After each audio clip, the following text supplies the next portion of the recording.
WikiLeaks founder Julian Assange walked free on Wednesday from a court on the US territory of Saipan after pleading guilty to violating US espionage law. It ends a years-long battle to avoid prison in the United States.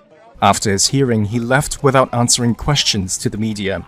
He waved as he got into a white SUV, which took him to a private jet waiting to fly him to Australia.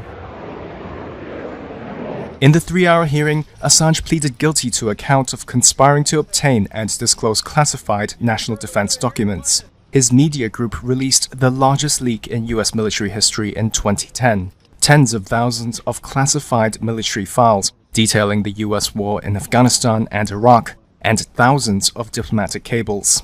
Assange told the court, quote, "Working as a journalist, I encouraged my source to provide information that was said to be classified in order to publish that information, and that I believed the First Amendment protected that activity, but I accept that it was a violation of the espionage statute." Washington has said the release of the secret documents put lives in danger. On Wednesday, Chief U.S. District Judge Ramona V. Manglona accepted his guilty plea and released him due to time already served in a British jail. One of Assange's lawyers, Barry Pollock, spoke after the hearing. "We firmly believe that Mr. Assange never should have been charged under the Espionage Act. It is appropriate for the judge, as she did today, to determine that no additional incarceration of Mr. Assange would be fair, would be appropriate, and it is time for him to be reunited with his family."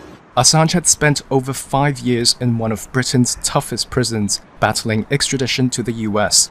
And prior to that, 7 years in the Ecuadorian embassy in London, as he fought sex crimes accusations in Sweden.